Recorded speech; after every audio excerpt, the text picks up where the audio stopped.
nerds, what's up? Are you the type of booktuber slash YouTuber who only gets ready from the waist up, or do you get ready all the way? Because I'm definitely wearing PJ pants right now and I'm comfy and I'm not wearing a bra. What can you do? So today's video is going to be about some movies and TV that I really like to watch. It's actually more like the best, the worst, some classics, and some rewatches that I've done in the last, like, I don't know, 6 months, because I was doing these pretty regularly and then I stopped doing them for a while. What are you doing? Why do you have to come out right when I get started? What are we having for dinner? Anyways, now my battery's dying, so I'm gonna get off for a second. Okay, continuing. Movies and television and stuff that I've been watching for the last 6 months. I'm also drinking, not Starbucks, I'm drinking my protein shake that I've been loving recently, which is Orgain's like protein powder. It's unsweetened, so it kind of tastes like shit when it's by itself. And then I add a strawberry lemonade Crystal Light pack because it's got no sugar in it. And then obviously some water, and it's my version of a pink drink. Okay, let's get right on into it. So, starting out with some really bad movies that I've watched in the last 6 months. These aren't by any means all of them. I kind of just picked and chose because I've watched a lot of stuff. Me and Matt are huge movie, not so much movie goers anymore recently, because we have not been excited enough to pay to go to the movies really at all recently. We went and saw a few of them, which we will talk about, but in general, we haven't really gone and seen a lot of movies in theater. We mostly like our Netflix and Amazon Prime and Hulu. We have all of those, and then we'll, you know, get a movie every once in a while that isn't on any of that. Some things that I didn't enjoy in the last 6 months that we watched. The first one is a 90s movie, and it's called Basic Instinct, and this is basically about a murder that happens, and this woman is thought to be the killer because I think she was dating the dude who dies, and this guy is investigating it, and he ends up falling in love with her. The movie is not good. I think the movie just didn't age well, if I'm being honest. I think if I had watched this movie in the 90s, it makes sense why this movie was pretty popular in the 90s, but watching it from a 2019 lens, it's like, yikes. Yikes. There's basically a rape scene in it between a man and his girlfriend, and he basically forces himself upon her, and they don't ever talk about it. And I've realized that this is really a pet peeve of mine by now, because I do like to watch and read hard topics like that, and it doesn't necessarily need to be like politically correct. It can be a revenge plot of like, let's murder the rapist, like, to also just like dealing with your emotions and more a realistic point of view of like how to handle a sexual assault. But just ignoring it and pretending that it's normal is not something I'm into. Hint, watch my unhaul video because I rant about The Magicians by Lev Grossman. That movie had this, and then it also just like, I didn't find the twist to be great, so that's that. And then another movie that we watched recently, not recently, in the last 6 months that I didn't love was Prometheus. So we went on an Aliens binge. I had never seen any of these movies, and we watched, I think, all of them. We watched Alien, Aliens, Prometheus, and isn't there another one? We did not watch the sequel to Prometheus. We didn't watch that because Prometheus is the worst one, and then if there's a sequel to that, like, why would I want to watch that? So Prometheus is the prequel to Alien and Aliens, and Alien and Aliens is both about, like, it's a sci-fi, and you go and you find aliens, and the aliens are predators. There's also Aliens versus Predators. We didn't get into that. And Sigourney Weaver is fantastic in the first two, so I highly recommend those ones. But this one, it's just, it wasn't good. Like, the plot isn't good. The whole thing, lots of plot holes in the science and the aliens and stuff, and I just didn't like it. The next one we watched is kind of a classic. It's kind of more like a cult classic, and it's Dune, which is actually getting made, it's getting remade in 2020, I think, which is why we watched it. Science fiction as well. This is also based on a novel, like a really big novel, well, physically, but I think it was also very popular, and it's kind of a hard plot to understand myself, and I also haven't seen the movie in a long time now. There's like this one planet that has this thing, like sort of like gold, but like something else that can be made, but that planet is like really dangerous, and like there's these people who are in charge of the like mining of the planet to get it, but there's also like weird witches who like can read minds and talk to each other, and I think that the problem lay in the production and like the plot, the screenwriting, the adaptation aspect of this, because it was clearly a very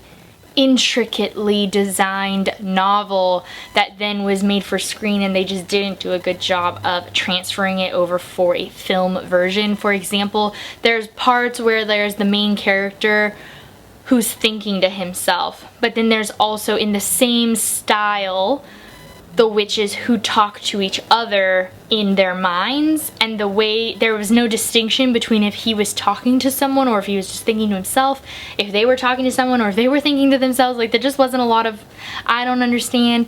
There was also some weird casting. The age range of the actors didn't make sense. Lastly, for my worst section of movies and TV, you guys are gonna be real controversial, is the Stranger Things season 3. I didn't like it. I didn't like it. The one thing I will say is I really like the actress who played the girl who works with what's-his-face in Ice Cream Parlor. I like her, and I really loved that scene where they're in the bathroom and they're talking and things you know that scene? I liked that a lot.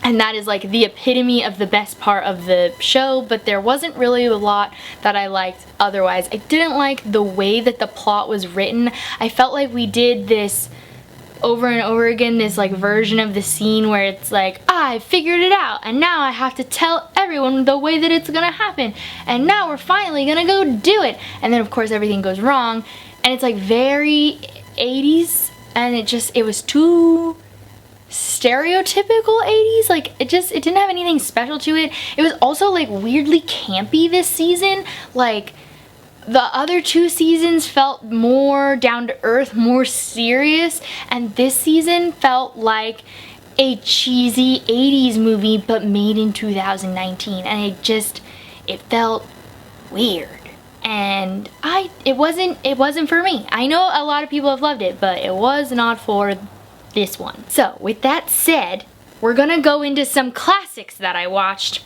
and these can be considered classics for lots of different reasons. There's a whole range here. First one I want to talk about is The Big Sleep. So Matt and I have kind of been trying to go back through time and watch some of the really old classics. We watched The Big Sleep, which is about a private detective who is brought to like this family's mansion to try to figure out where Carmen went, the daughter. There's also somebody missing that he thinks that might be why the like father actually brought him. Hijinks ensues. These 40s and 50s movies that we've been watching, they're all lots of twists, lots of turns, and so therefore it's very hard to explain what the plot is because you don't want to give anything away. But I'm freaking loving that we're watching these movies. I really like the style, and it's kind of fun to like, I don't know, it's a good vibe when I watch them. So that one was good. Another classic that I want to talk about that I rewatched recently was Big Fat Liar. I just really wanted to watch it. We were talking about Amanda Bynes, and we were just talking about missing her like old style of comedy that she had when she was younger, and so we decided to watch Big Fat Liar, and it was fan-flipping-tastic still. I also really love getting to see them in Universal Studios now that I know Universal Studios better than like back then, so that's always fun as well. Then we watched Memento, which is amazing. This movie is about a man who has short-term memory loss, and he uses tattoos on his body to keep a record of the things that he's like found in order to find the murderer and rapist of his dead wife. And so he's trying to avenge his wife. And the whole movie is all about him using it, and every day his memory resets and he's going through all this shit. And have you seen the movie? Because it's amazing. I really like it, and it's so good. It kind of leaves you like not even satisfied. That's definitely not the word for it, but like holy shit. I highly recommend that one. And then another classic that that we watched recently is a Spanish movie, and it's Pan's Labyrinth, and I think that this is a book too. So this is about a little girl in, I think, like Nazi Germany, but she's Spanish, I'm pretty sure. Her and her mom marries into like a high-ranking Nazi general. They get married, and he's abusive and horrible, and she finds this fairy creature who wants to save her, and he tells her that she is the secret lost princess of fairy, and so she has to like do these things in order to prove that she is worthy to be the princess. It's really creepy, and it has feelings. I really liked it, but also it was really sad. Moving on. Okay, so then I want to talk about some like shows that I've either rewatched, and then there's one that I just want to throw in here because I've been watching a lot of Teen Mom and Teen Mom 2 in the last 6 months. I just really love that show. Like, it's one of those trashy shows that I just really like. And I also recently got into The Bachelorette. Thank you, Sierra. Maybe I'm mad at you, Sierra, for getting me into The Bachelorette. So now I can finally watch with like the tens of millions of people who watch it as well all around the world, or whatever it is. I've been watching that as well. And then Teen Mom and Teen Mom 2 is just, sometimes you need that trashy stuff. Like, I like it. But some other shows that I've rewatched recently was Private Practice, which is the spin-off from Grey's Anatomy. If you watched Grey's Anatomy in the first couple of seasons, Dr. Addison Montgomery eventually leaves the show. She got her own spin-off, and it's about Addison Montgomery in her private practice in LA. I think that that show is better than Grey's Anatomy, and like, if you've been watching my channel for a long time, you know I love Grey's Anatomy, but hot damn, Private Practice is better. And especially it's like condensed because there's only 6 seasons. It's not still going on. I just really like it. The mom from 13 Reasons Why, Hannah's mom, is Addison Montgomery. Another show that I rewatched in its entirety recently was The Fosters, which is an ABC family show. So it's not like the most well done show of all time, or the best acting of all time, or best writing, or anything like that, but it is. I really like this show. I think it does a lot of really great conversation opening, especially like if you have a teen, or you are a teen and you want to like watch this with a parent who, or like an adult that you trust too. I think it could be really good for opening up conversations about various topics. Like, there's LGBTQ stuff, there's like drug stuff, there's the fact that she's they're all foster kids, so they talk about like either like knowing their biological mom and having these moms or whatever, and like that dynamic too, like being the foster care system is talked about as well, and like that's, I think, really well done, and it's really good. So if you don't know like what the general plot is, it's called The Fosters, and it's a play on word because the Fosters are 2 women who are a couple, and it's made before marriage was legal for women to marry each other, or men to marry each other, like before the Gay Marriage Thing Act happened.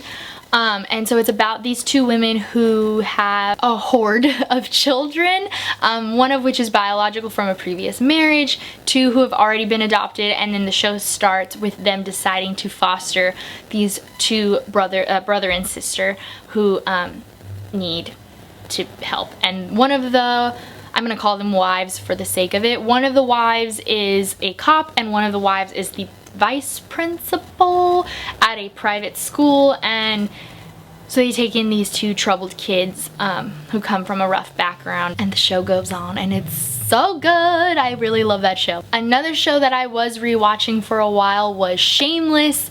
This show is like everything.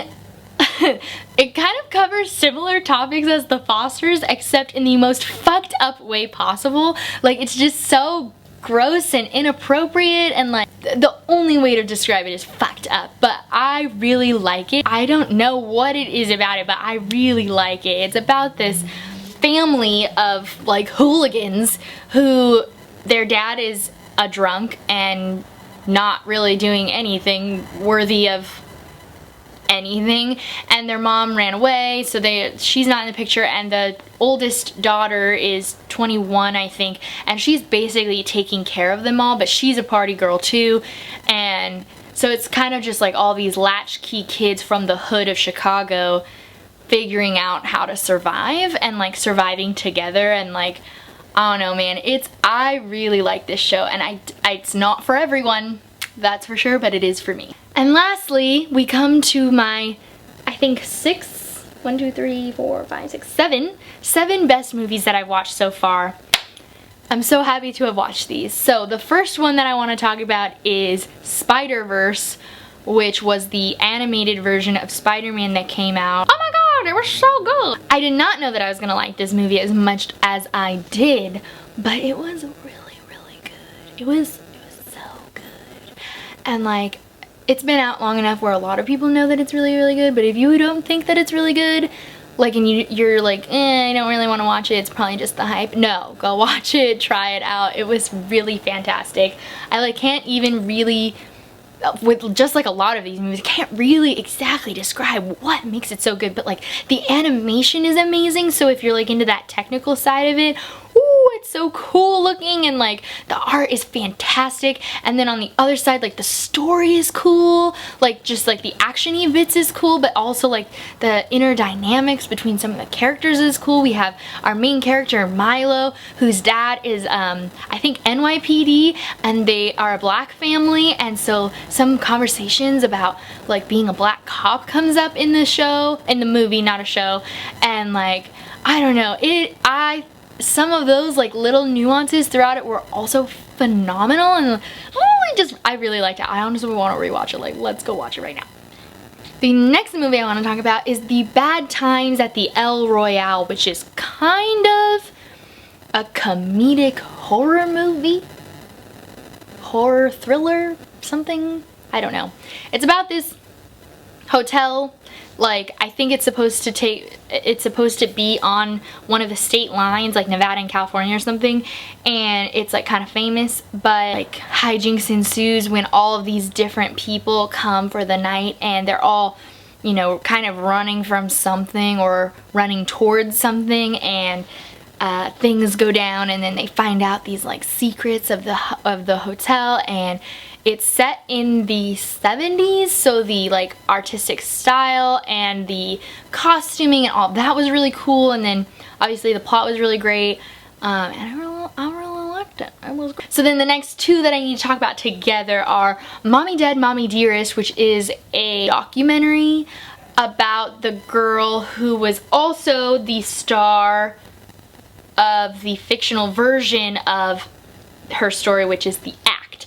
And so I don't remember her name off the top of my head, but this girl grew up, and in 2003 she was 26, I want to say, and she had grown up all of her life. Her mom had basically forced her to like be sick, and so like she had had cancer treatments, she had had surgeries, she was not allowed to walk, she like was in a wheelchair, and everybody assumed that she was sick. They like tricked different charities like the Hope charity into giving them money and a house and all this stuff, and she was fine. And when she turned 26 in 2003, she murdered her mom with the help of her online boyfriend that came and helped her. And so the Mommy Dead, Mommy Dearest, it is the documentary because you see her, the real girl who's in prison, talking in the camera and all of this stuff. And then in The Act, it's the fictionalized version. The mom from Bates Hotel is in that one. She plays the mom, and I know the actress for the daughter too, but I can't remember her name off the top of my head. But it is insane too, because I watched The Act and then I watched Mommy Dead, Mommy Dearest, and there's straight up footage from like the night that the daughter was arrested for murdering her mom, and they show like the footage and the audio from that, and there is straight up scenes that are filmed word for word, same movement by the actress, like, whoo, it's so creepy and good. And like, I think the act is 6 parts. It's a Hulu, and then Mommy Dead, Mommy Dearest I think is on HBO if I'm not mistaken, and it's so good. They're both so good, and this year has been the year of watching true crime stuff for me and listening and reading true crime, so this was like the start of that. The next one I want to talk about is The Boys, which is a Hulu, Amazon Prime original TV show.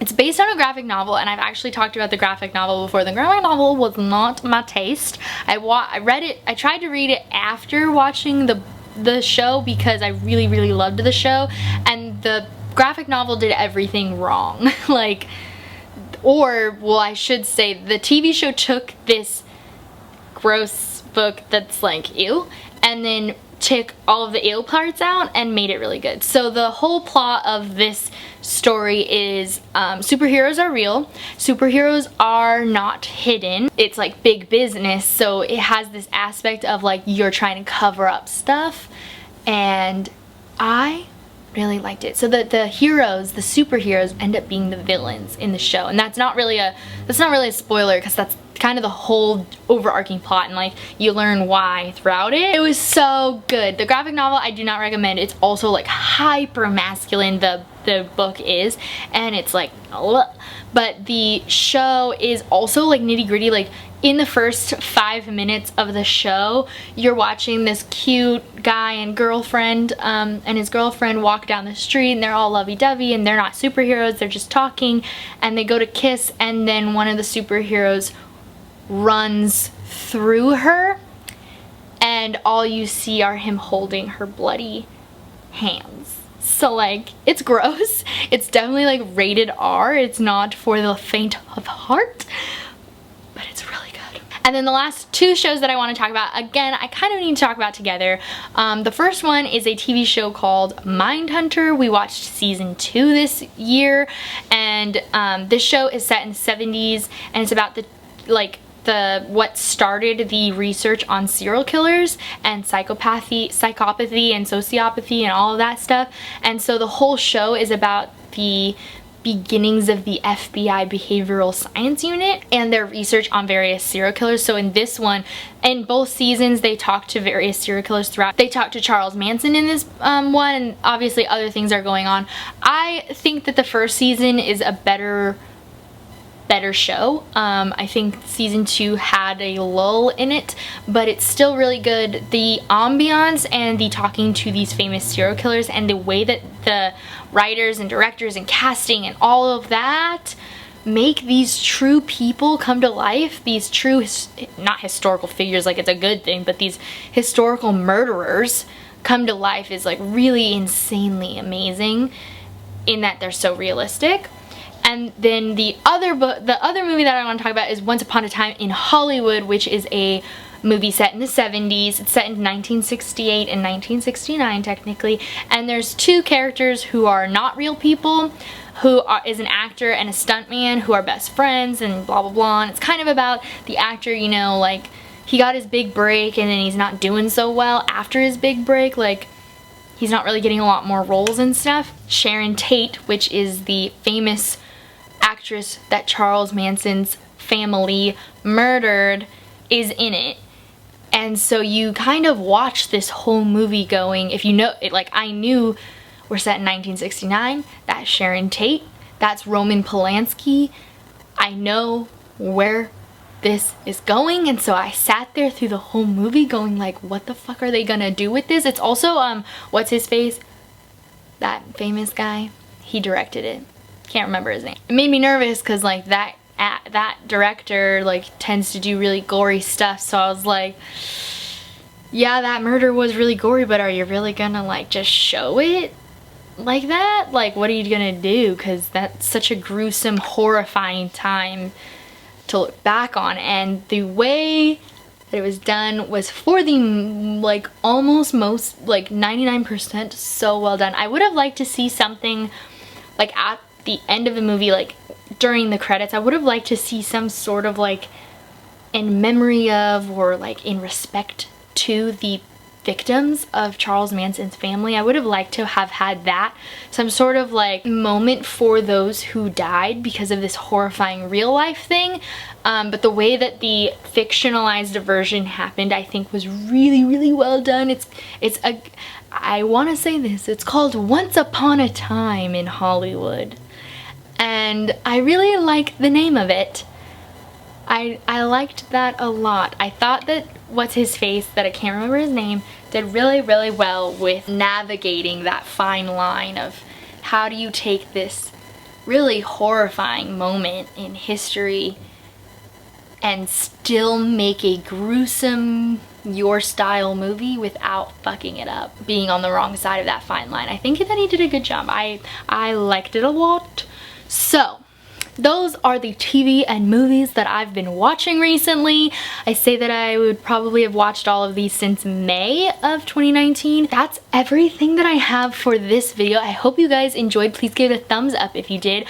I make videos every Thursday and Saturday, so I'll see you guys very soon with a new one. Make sure to hit that subscribe button if you haven't already, and you can always hit that little notification bell if you want to be notified every time I post a video.